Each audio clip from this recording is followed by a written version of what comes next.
आप ब्रह्मचर्य नहीं हैं तो आप में स्वाभाविक ये कमियां जागृत होंगी जो अध्यात्म में चलने ही नहीं देंगी। ब्रह्मचर्यहीन के लक्षण, जिन्होंने ब्रह्मचर्य का नाश किया है, अपने आप जांच लेना। उसके अंदर बार बार काम पीड़ा जागृत होगी, उसका विचार कामाशक्त होगा, पहला लक्षण। बस उसकी बार बार वृत्ति काम की आएगी, बार बार पीड़ा हृदय में काम भोग की प्रेरणा देगी। वो इतना असमर्थ होने लगता है कि आंख मिला के बात करने की भी हिम्मत नहीं रह जाती उसमें। हर समय उसके अंदर एक हीनता सी छा जाती है। वो बहुत चालाकी से अपने को छुपाना चाहता है, झूठ बोलता है, थोड़ी ऐंठन भी दिखाना चाहता है कि मैं कुछ हूं, पर अंदर से खोखला हो जाता है। ये दुर्गुण उसके अंदर जागृत होते हैं जो ब्रह्मचर्य का नाश करता है। उसके चेहरे में प्रसन्नता कभी झलक ही नहीं सकती, दुखी व उदास, जो ब्रह्मचर्य का नाश करता है। देखने से इस बदसूरत नजर आने लगेगा, चाहे जितना गोरा हो, चाहे जितना ऊपर से चिकनाहट लगाए हो, लेकिन उसके कपोल और नेत्र बदसूरत होंगे। चिकनाहट से मतलब नहीं है, एक आकर्षण होता है भागवतिक, वो उसमें नहीं होगा। स्वभाव बड़ा ही रुक्ष होगा, कड़ुआ होगा, बहुत ही हल्के स्वभाव का आदमी होगा। विश्वसनीय तो हो ही नहीं सकता, कामी पुरुष विश्वसनीय नहीं होता। वो कभी भी बदल सकता है, उसमें क्षमता नहीं है एक बात पर टिके रहने की। वो कसम खाए तो भी बहुत शीघ्र अपनी कसम तोड़ देगा। स्वभाव में कभी उसकी प्रसन्नता नहीं होगी, स्वभाव उसका चिड़चिड़ा बन जाएगा। रूखा होने के कारण नाक में गुस्सा रखी रहेगी, जरा सी बात में वो बहुत क्रोधित हो जाना, अपनी खोपड़ी फोड़ने लगना, दूसरों की फोड़ने लगना, अपने थप्पड़ मारने, मतलब एक जैसे कोई विक्षिप्त आदमी, पागल आदमी, ऐसी उसकी चेष्टाओं ने चीख चीख के बोलना, माथा पटकने लगना, ये लक्षण है ब्रह्मचर्य का नाश करने वाले के। वो जीता तो है पर मुर्दे की तरह निस्तेज, उसमें उत्साह, उसमें शूरवीरता, ये सब क्षीण होने लगती है। शूरवीरता काम क्रोध आदि को सहन करना है। उसके कपोल में हल्के हल्के से सांवले दाग प्रकट होने लगते हैं, एक झुर्री सी पड़ने लगती है। ये वीरनाश का लक्षण है। आंखें धस जाती हैं और उसकी हड्डियां कमजोर होने लगती हैं, बाल पकने लगते हैं, झड़ने लगते हैं। वीर भगवान के द्वारा दी हुई वो शक्ति है जिससे भगवत प्राप्ति में बहुत सहयोग होता है। ये जानबूझकर ऐसी क्रिया करते हैं जिससे वीरपात हो। रोग न रहते हुए भी इनको बहुत सी पीड़ाएं स्वाभाविक प्रारंभ हो जाती हैं। जर्जर, दुर्बल, भागवतिक कामों में निरुत्साह, भजन करना, परिक्रमा करना, समय से उठना, समय, ये सब उत्साहहीन होते हैं। थोड़ा भी परिश्रम या मेहनत करने पर हांफने लगना, थक जाना, दैनिक दिनचर्या बिल्कुल ठीक ना होना, चित्त में बहुत सी कुचिंताएं बढ़ जाना, थोड़े से डर की बात आते ही हृदय में ऐसी धड़कन होने लगना, भयभीत होने जाना, थोड़ा सा दुख एक पहाड़ जैसा लगना, थोड़ा सा भय ऐसा लगना कि अब क्या क्या होगा, घबराहट पैदा हो जाना, बार बार भूख लगना, पर वो भूख पचाने वाली नहीं होती, वीर नाश करने वाले को बार बार खाने की इच्छा होती है क्योंकि उसका लीवर खराब हो रहा है। ये अच्छा लक्षण नहीं बार बार भूख लगना कि बहुत बढ़िया लीवर काम कर रहा है, नहीं, अंदर कब्ज बन रही है, लीवर डाउन हो रहा है और आपको बार बार भूख ले रही। ये झूठ में फंसाया जा रहा है, ये झूठी भूख है जो तुम्हारा रोगों का घर बनेगी। उसकी जठराग्नि मंद पड़ जाती है, भोजन ठीक से पचता नहीं, मलबद्धता हो जाती, कब्जियत हो जाती है, परिणाम में बवासीर आदि कई तरह के रोग प्रकट हो जाते हैं। या तो नींद नहीं आने लगेगी या फिर ऐसी आएगी कि घंटों मतलब 8-10 घंटे सोए फिर भी उठे फिर भी आलस्य प्रमाद ये बना रहेगा। आंखों में हर समय भारीपन बना रहेगा, बिना किसी चेष्टा के रात्रि में स्वप्न दोष हो जाएगा, वीरपात हो जाएगा। ये उसके लक्षण है जो जानबूझकर ब्रह्मचर्य का नाश करता है। वीर का इतना पतला हो जाना कि लघुशंका के लिए जोर करने पर वीर निकल जाना बहुत बड़ी हानि है।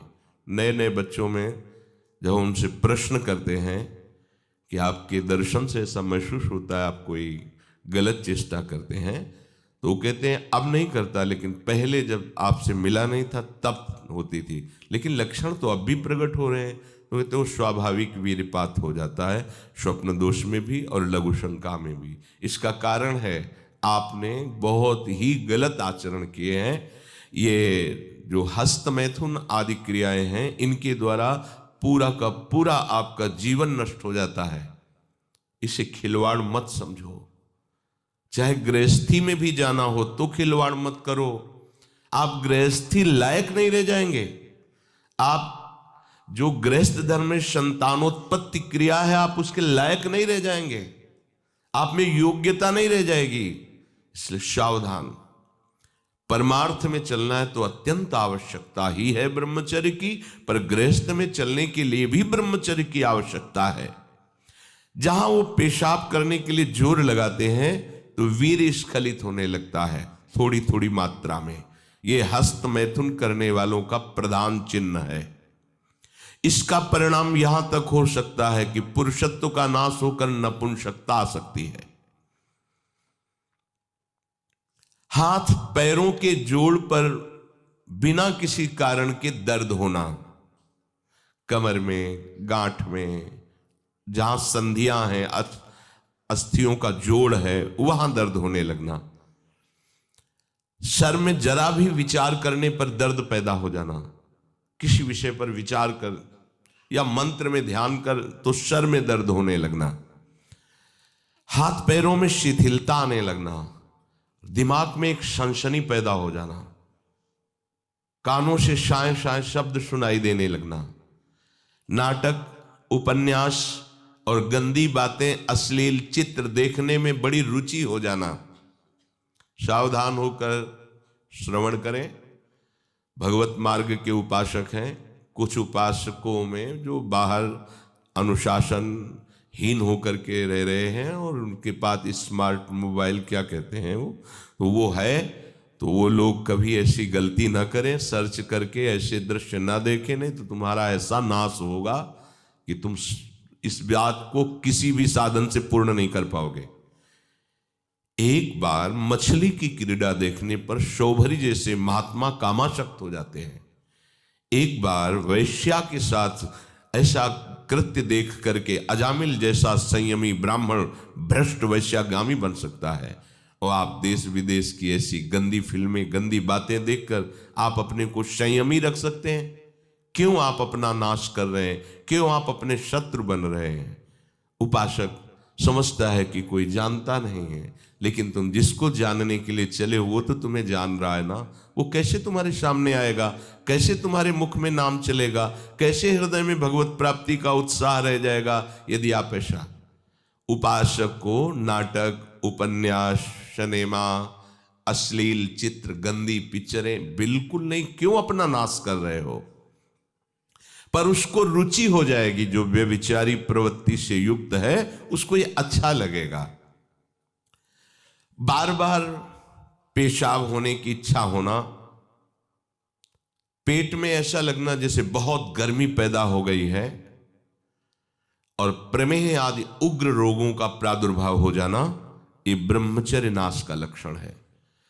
तलवे हथेलियों पर पसीना आने लगना, हाथ पैर में जरा भी काम करने के लिए चलो तो कंपायमान होने लगना, थोड़ा भी ऋतु परिवर्तन बीमारी को पैदा कर देना, थोड़ा सा गर्मी थोड़ा सा सर्दी, बीमार हो गया, उसे प्रकृति का प्रहार सहन न करने की सामर्थ्य आ जाती है। वो प्रकृति का प्रहार सहन नहीं कर सकता, ऐसी स्थिति हो जाती है। चेहरे पर मुहासे प्रकट हो जाना, कभी कभी अचानक खड़े होने पर आंखों के सामने अंधेरा छा जाना, अधिक वीरपात होने पर मूर्छा भी आ जाना, स्मरण शक्ति का ह्रास हो जाना, बहुत बार प्रयास करो फिर भी याद नहीं होगा। और ब्रह्मचर्य सही है तो एक बार बोल दीजिए, 100 वर्ष बाद सुन लेना, वो अपने आप स्थापित हो जाएगा। ज्यादा पढ़ना लिखना नहीं पड़ता, एक बार बोलिए, 100 वर्ष बाद पूछ लीजिए, 100 वर्ष बाद उसकी स्मृति वैसे ही बनी रहेगी यदि वो ब्रह्मचारी है। चित्त का अत्यंत चंचल हो जाना, चित्त में बिल्कुल बल ना होना कि हम विषय से हटा के प्रभु में लगा सके, ऐसी सामर्थ्य नहीं, दुर्बल हो जाना, बार बार प्रतिज्ञा करना पर उसका निर्वाह न कर पाना, आज से मैं ऐसा नहीं करूंगा, 1 2 3 फिर गिर गया, वहीं गिर गया। हर कार्य बीच में छोड़ देना, किसी भी कार्य को सांगोपांग न करना, ये वीर्य पात करने वाले के लक्षण है। दिमाग में भयानक गर्मी रहना, नेत्रों में जलन उत्पन्न हो जाना, वह बिना किसी कारण के नेत्रों से पानी बहना, बहुत कम गलती में भारी गुस्सा आ जाना, बहुत कम लाभ में फूल जाना, अहंकार आ जाना, कम लाभ में भी कोई लाभ नहीं, छोटी मोटी वस्तुओं के प्राप्त होने पर अहंकार आ जाना, माथा, कमर, मेरुदंड, छाती, इनमें बराबर दर्द बढ़ते जाना, बड़ी हालत खराब हो जाती है। ऐसे दर्शन हुए ऐसे जनों के, आंखों से दिखता नहीं, 28 वर्ष के होंगे वो लगभग, वैराग्य इस कोटि का कि आप सोच भी नहीं सकते, बाहरी बस लंगोटी अचला और फुटपाथ में पड़े रहना। और पूर्व विद्यार्थी जीवन में विद्यार्थियों के साथ हस्तमैथुन करने का अभ्यास वो इतना दृढ़ हो गया था कि 10-10, 15-15 बार एक दिन में स्वाभाविक ऐसे, तो उनकी हालत ये थी कि आंखों से दिखना बंद हो गया था, खड़े होने की सामर्थ्य नहीं। तो हितधाम में एकांत में मिलके कहा था कि आपका जो ब्रह्मचर्य का प्रवचन सुना और हमें तो ऐसा लगा कि शायद आप उपाय बता सकते हो। तो हम कहा हमारे पास कोई, हम आयुर्वेदाचार्य है नहीं, और दूसरी बात है कि ये चीज़ आपके हाथ में है, अगर आप नहीं रोकते हैं तो आपको ऐसी दशा में पहुंचा देगा ये क्रिया कि आप किसी काबिल नहीं रह जाएंगे।